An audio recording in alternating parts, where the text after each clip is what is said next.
Dear students, let us discuss today the topic, the wave function of matter waves. Before we begin the lecture, let us recapitulate what we have learned in our previous lectures. We have learned that the beginning of the 20th century brings about a significant change in the concepts of physics. In 1900, Max Planck explained the theory of black body radiation. This phenomena, black body radiation, could not be explained with our earlier concepts of wave theory. So Max Planck introduced a new concept called quantum theory. He successfully was able to explain the phenomena of black body radiation. Then comes Albert Einstein. Albert Einstein explained the phenomena of photoelectric effect in 1905. His famous photoelectric equation. For this work, he was awarded Nobel Prize in 1921, and which was actually given to him in the year 1922, using the concepts of light consists of photons. Light can behave as a particle.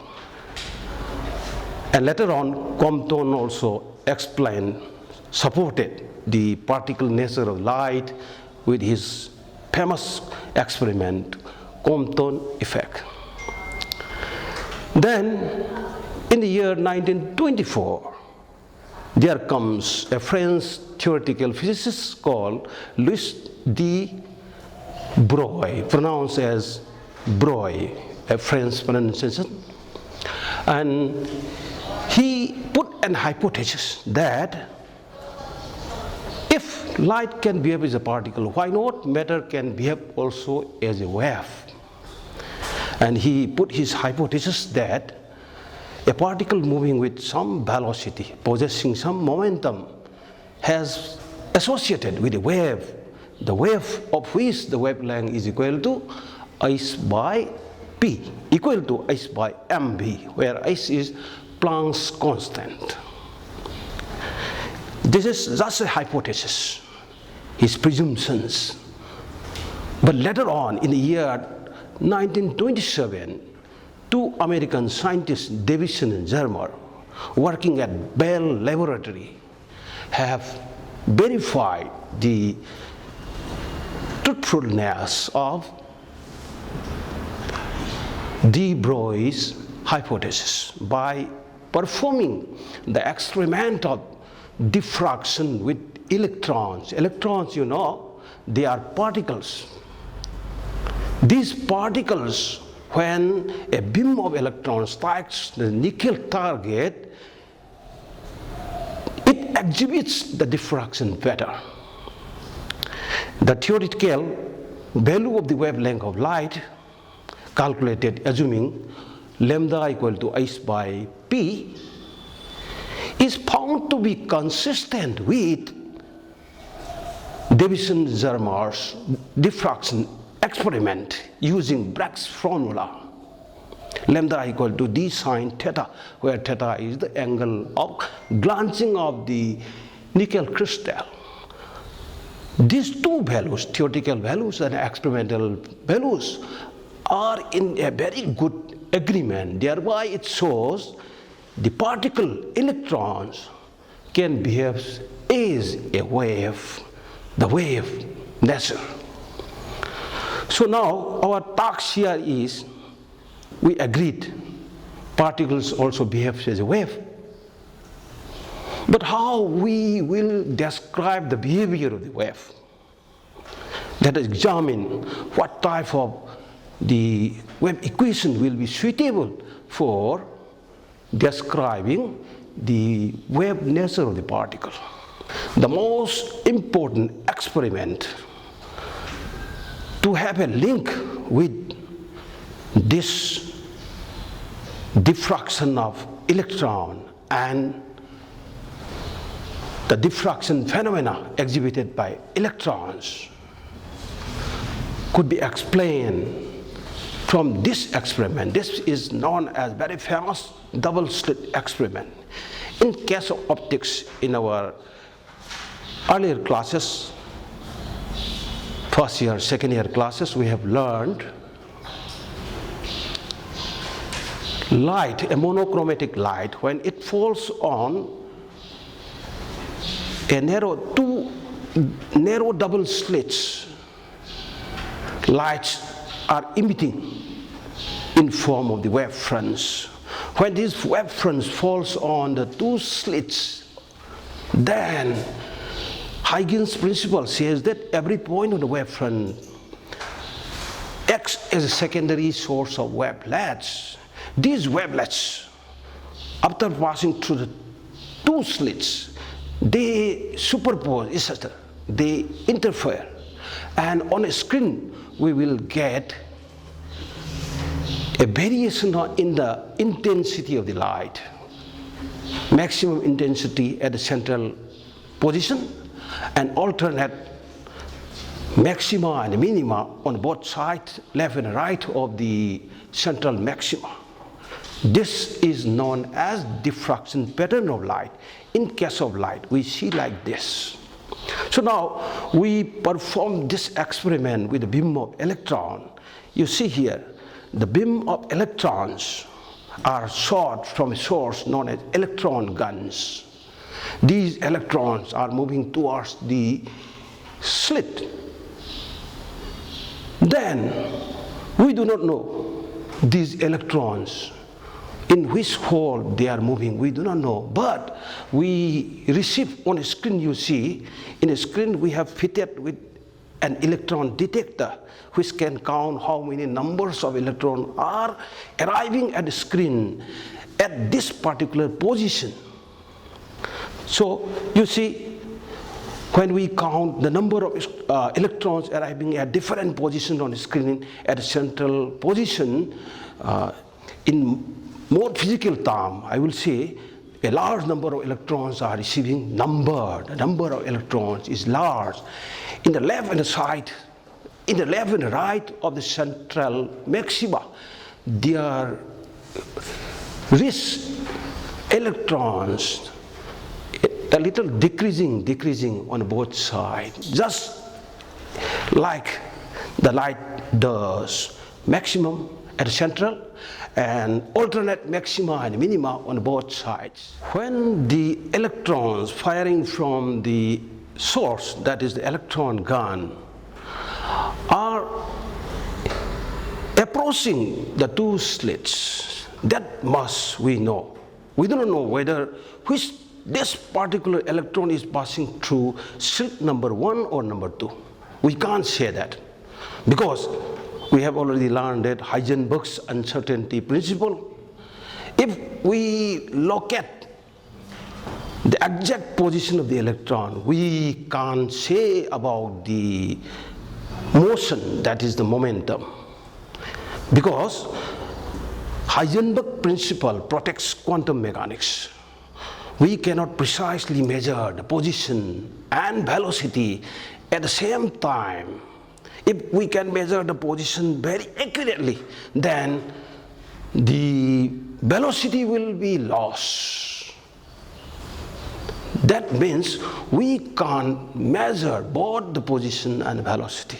That is why we can't say in which hole, through which slit this particular is traveling. But we receive electrons, okay? To avoid such complicacy, let us define the probability distribution function of the electrons arriving at particular position on a screen, okay? Let us define P dx. Pf is a function of x position, is the number of electrons arriving the screen between x and x plus dx divided by total number of electrons arriving on the screen. That much we can do with the help of the detector counting the number of electrons arriving at a particular position. This is the mathematical formula, nx by integration over nx dx. Now let us start the mathematical calculation. We consider the three cases of probability distribution functions. Suppose the slit 2 is closed, only one is open. We are pouring the electrons, okay? There will be a distribution as shown in the figure P1. P1, it will be just beneath the slit 1. P1x is the probability distribution function of the electrons arriving on a screen when the slit 1 is open. Okay, like that, let us close slit 1 again and 2 open. Then we have P2x is the probability distribution function on the screen of the electrons arriving through slit 2 when 1 is closed, P2, okay? And then when the both slits are open, P1, 2, P1, 2 are open and electrons are coming through the two holes, that distribution is P1 to X when the both slits are open, okay? From this experiment, as the electron shows the wave nature, that is, it exhibits the diffraction or interference pattern, maxima, large number of electrons at the central position, and alternate maxima and minima on both sides. That means the two functions P1 and P2 cannot add together to give P12. P12 is not equal to P1 plus P2, right? You might be confusing, okay? When we open the slit 1, electrons are coming through 1. When we open the slit 2, electrons are coming to 2. And when we open both, the electrons are coming like this, but the distributions are not same, okay? Let us take for a moment up to this. Suppose from our ordinary concept, classical thoughts, classical physics, if P1 is equal plus P2 is equal to P1, P2, then interference pattern will be lost. What we observe in our real sense, you see, when a bucket full of containing grains of sand is pouring through the two slits, naturally sands will pass through the two slits, maxima just beyond the slit 1 for those grains of sand passing through slit 1, and maxima just beyond the slit 2 for those electrons, in this case those grains of sand passing through slit 2. The two maxima will be like this. This is what I mean P1 and P2, okay? But when both slits are open, after pouring sand, grains of sand for some time, what we see, the combination, the P1 plus P2 will take a shape having maxima at the center, around the center, around the center of the two slits, beneath that, having maxima and distribution on both sides gradually decreasing. That is what we expect from our experiment, real life experiment with the grains of sand, okay? But this is not actually happening. For these electrons, we cannot determine which part takes this particular electrons. This is strictly prohibited by Heisenberg's uncertainty principle. We cannot look at the electron. Once when we have a device, a very high resolution microscope for observing the electrons will not exhibit interference phenomena because we look at it. That is the problem. If we do not look, we fire electron to the two slits, it gives a beautiful diffraction pattern as I have shown you. Diffraction, it is a real thing. But we can't say in through which slit this particular has traveled. Amazing. It is a complete difference with what we have, the concepts of physics. Now, to overcome this difficulty, let us define a complex function called probability amplitudes. Earlier, that was probability distribution, the number of electrons arriving at a particular position of the screen. Now, probability amplitude, how thick is the layers of electron lying on the screen. That is called psi. Psi is the probability amplitude. Psi 1 and psi 2. Psi 1 is the probability amplitude corresponding to the probability distribution function P1 when the slit 1 is open. Psi 2 is the probability amplitude of the probability distribution function P2 when slit 2 is open. With this, we can easily apply our earlier concepts of wave theory, that this P1 is nothing but is equal to modulus of the amplitude square, that is psi 1 modulus square, okay? And P2 also is equal to psi 2 modulus square. This we have done in case of light. Intensity of light is equal to the square of the amplitude of the light. We have done that much, okay? Now, in doing so, we are able to say P12, the distribution function when the two slits are open, this is equal to some amplitude square.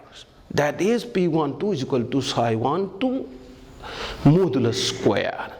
By doing this, okay, we are able now to write psi 1 2 equal to psi 1 plus psi 2. This is possible. So by doing this, even if P1 plus P2 is not equal to P1 2, psi 1 plus psi 2 may be equal to psi 1 2. This is real. So wave function associated with the matter particle moving with some velocity must be defined in terms of probability. Probability, how many numbers of particles are arriving on the screen. Otherwise, if we can't define like this, there will be no interference. Electron will not show interference and diffraction pattern. But in the real terms, electron shows beautiful diffraction pattern as I have shown you. So far, we have understand that the wave function associated with the matter wave should be defined in terms of probability. Otherwise, we can't explain the interference and diffraction pattern shown by electrons. So, the wave function must take one of the possible harmonic wave functions, harmonic distribution. In the set 1, I will write psi 1 equal to A sine omega t minus kx plane progressive wave traveling along positive x direction. Or it may be in terms of cosine function A cos omega t minus kx. This is possible. These are describing the waves, sound waves, light waves. They can describe these waves. And in set 2, I write another harmonic function, psi 2 equal to A e to the power minus I k omega t minus kx, or A e to the power I omega t minus kx for the harmonic wave traveling along positive x direction. These are two sets, possible wave functions. Now let us examine set 1. Let us consider a particle traveling along positive x direction. The motion of the particle can be represented by psi 1 equal to A sine omega t minus kx along the positive x direction. Take another particle traveling along negative x direction, psi 1 ds. I will say psi 1 dash equal to A sine omega t now plus kx traveling along negative x direction. By the principle of superposition, they superpose each other and their resultant wave is given by psi equal to psi 1 plus psi 1 dash. Okay? We can add the two equations by using sin A plus sin B. Adding this, we get 2A cos kx sin omega t. It is a form of wave, resultant wave.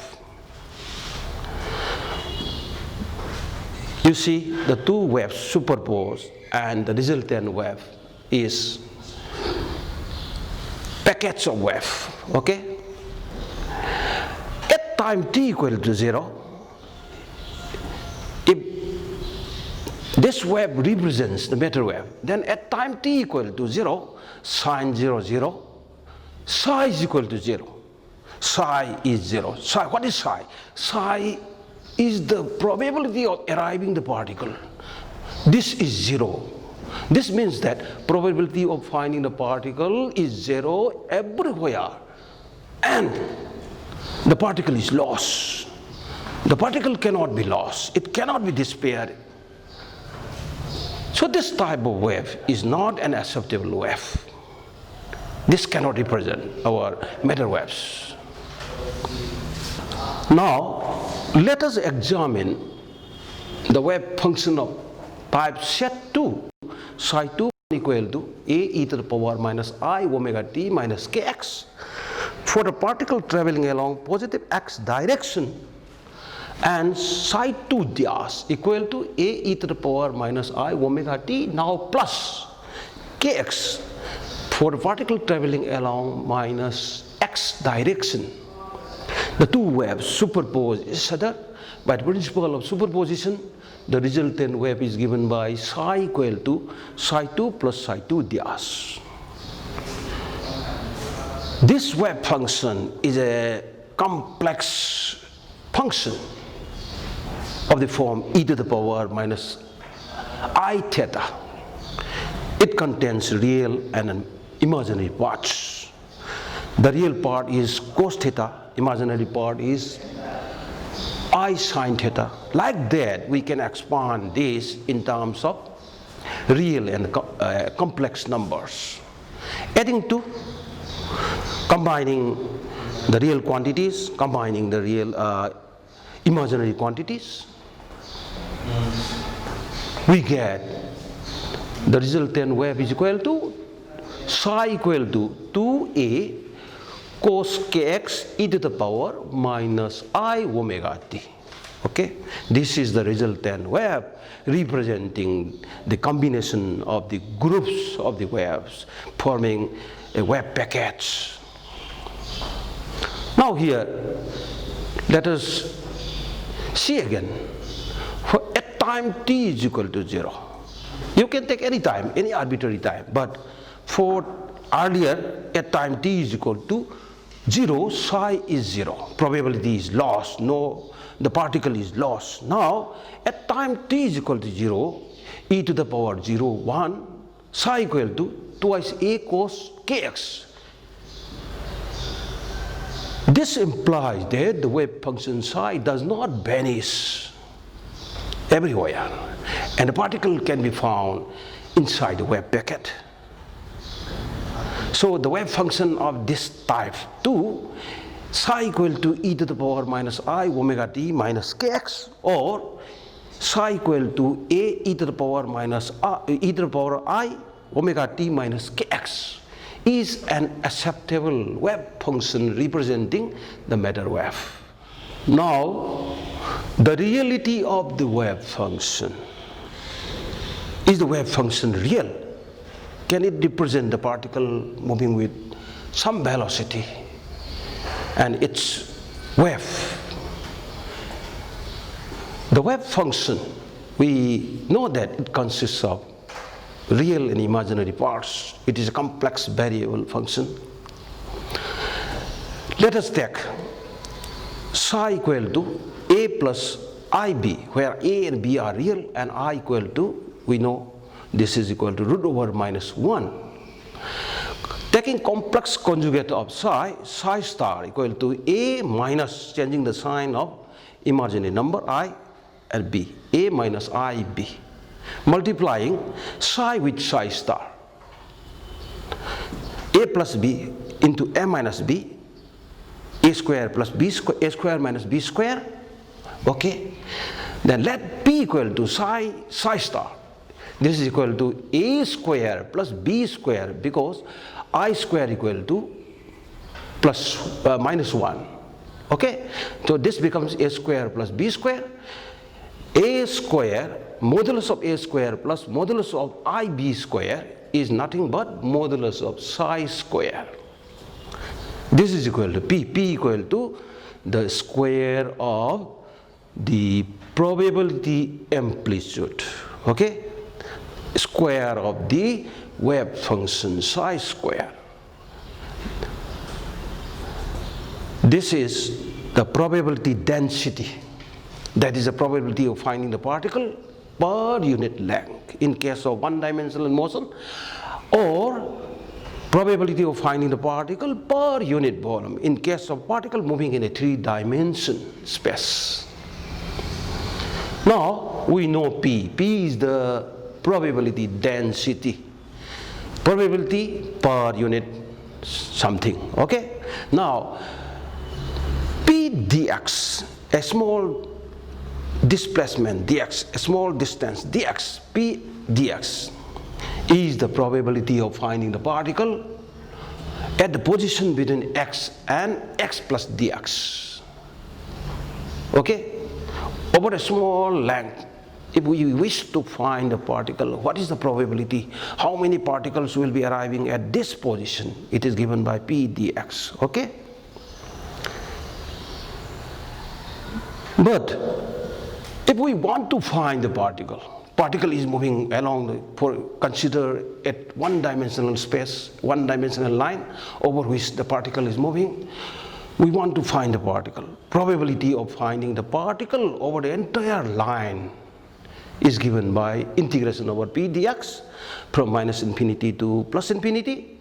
This is equal to integration over psi star dx from minus infinity to plus infinity. And this is also equal to integration over modulus of psi square dx from minus infinity to plus infinity. We want to find probability. What is the probability? I will tell you, we are sure to find the particle. Particle cannot be lost. Particle is somewhere. The probability is 100%, okay? We are sure to find. That means probability of finding the particle, integration over minus P dx from minus infinity to plus infinity, and integration over psi star dx from minus infinity to plus infinity, and integration over modulus of psi square dx from minus infinity to plus infinity is nothing but 1. We are sure to find the particle. This is the reality of the wave function. Okay, let me conclude today's lecture with this. In the next lecture, I will take on the development of the wave equations. Okay, thank you everyone.